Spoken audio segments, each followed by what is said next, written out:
Hola, buenas tardes. Mi nombre es Mariana Briñez García de la ficha 54215 de la materia de Administración Pública. En este video presentaremos básicamente el trabajo correspondiente al primer ACA sobre actos de corrupción. Básicamente, actos de corrupción en Colombia, lamentablemente, Colombia se ha constituido uno de los países donde más actos de corrupción se presentan diariamente. Podemos verlo en todos los campos, en las tres ramas del poder público, en la rama legislativa, ejecutiva y la judicial. Hemos podido evidenciar estos actos de corrupción. Además, pues en cuanto al temas de política también hemos podido evidenciar. Sin embargo, hoy nos vamos a enfocar en un caso más específico que más adelante en una diapositiva les voy a enseñar. ¿Qué es el concepto de corrupción? Básicamente, la corrupción consiste en el abuso del poder público para obtener beneficio particular y se define como, como corrupción al fenómeno por el medio del cual un funcionario público es impulsado a actuar de modo distinto a los estándares normativos del sistema para favorecer intereses particulares a cambio de una recompensa. Básicamente, este concepto nos indica de que un acto de corrupción es básicamente beneficiarse a sí mismo, intereses comunes, intereses eh, laborales, intereses monetarios, hacer cosas que no están permitidas hacer. Básicamente, según la Secretaría de Transparencia de la República, entre el 2010 al 2023 se han presentado aproximadamente 57.582 casos de corrupción en Colombia, donde básicamente el 94% de estos casos se encuentran impunes. Lamentablemente, no se ha hecho pues justicia en cuanto a estos casos de corrupción. El cartel de la toga es básicamente, básicamente un acto de corrupción que sucedió en la Corte Suprema de Justicia, donde están involucrados cuatro ex magistrados de la Corte Suprema de Justicia de Colombia. Básicamente, ¿en qué consistió el cartel de la toga? El cartel de la toga es una organización que estaba dedicada a cometer delitos interminados que afectaron la seguridad pública y la administración pública, la seguridad y administración pública que se encontraron relacionados con actuaciones de la jurisdicción penal. Básicamente ellos manejaban procesos a cambio de dinero, a grandes sumas de dinero, básicamente. Estos funcionarios involucrados en el cartel de la toga, ¿qué hacían? ¿Cuál era, digamos, el proceso que ellos manejaban o básicamente manejan, si se puede decir?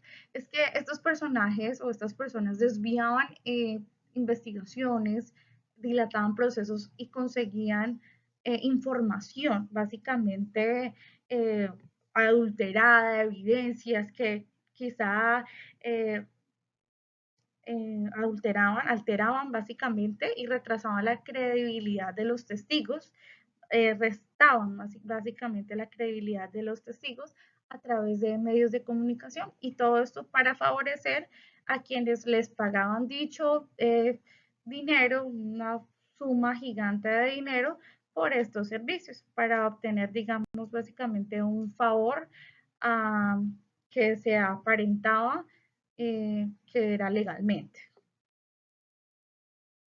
En estos implicados, pues aproximadamente hay 10 personas, pero pues básicamente que se han ejecutado justicia y los han privado de la libertad. Eh, Básicamente en los magistrados que están involucrados directamente es el señor Francisco Ricaurte, el señor José Leonidas Bustos, adicional a esto el señor Leonardo Pinilla y el señor Gustavo Malo Fernández, quienes están profundamente o altamente involucrados, quien ya se ejecutó el derecho penal para ellos. ¿Cuáles eran las estrategias que estos personajes básicamente manejaban? La estrategia era conseguir información, básicamente durante procesos que hacían ellos, retardaban los trámites, los documentos, para, digamos, básicamente eh, favorecer a aquellas personas que básicamente les cancelaban altas, no era cualquier millón, 20 millones, 30 millones de pesos, sino estamos hablando más o menos de 2.000 millones, 4.000 millones de pesos en que estas personas se movían.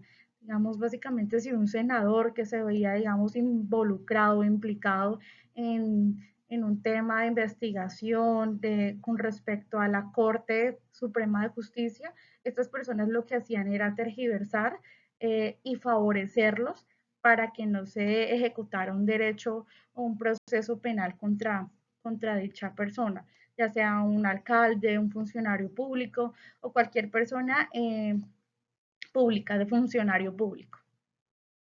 Básicamente aquí podemos ver que el señor Luis Gustavo Moreno ya se ejecutó como tal eh, el derecho penal y esto fue básicamente ejecutado a 4 años y 10 meses de prisión.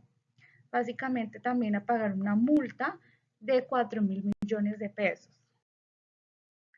El señor Francisco Ricaurte básicamente está condenado a 19 años de prisión y a pagar una multa de 485 salarios mínimos mensuales legales vigentes. El señor Gustavo Malo fue condenado a nueve años y 10 meses de prisión. Y por último, el señor José Leonidas Bustos.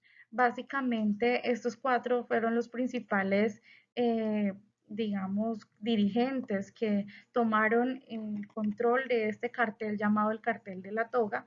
Básicamente en Colombia, y en cuanto a mi punto de vista personal, muchas personas no confían tanto en la justicia, en la ley, en ir a un juzgado, a ir a un tribunal de justicia, porque no se está ejerciendo la justicia como tal en Colombia.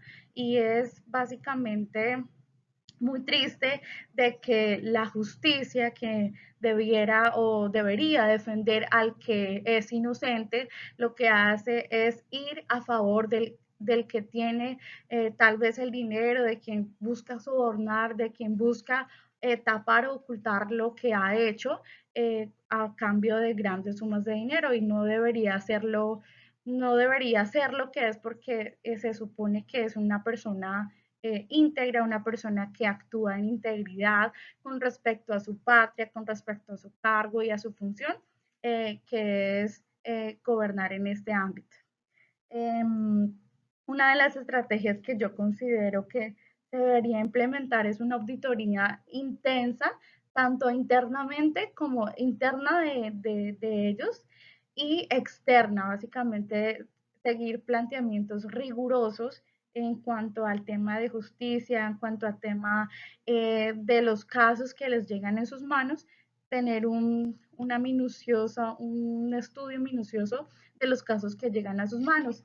Adicional a eso, considero que otra de las básicamente, de las estrategias para mitigar el acto de corrupción que se viene viendo en nuestro país es respaldar a aquellas personas que denuncian estos actos de corrupción, porque pues básicamente muchas personas no lo hacen por temor y miedo a que no les vayan a creer o que vayan a tener represalias en contra de las mismas personas, quienes ellos están como demandando o exponiendo a la luz estos casos.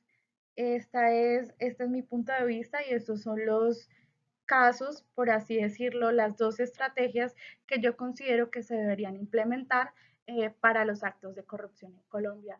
Muchas gracias y que tengan un feliz día. Hasta luego.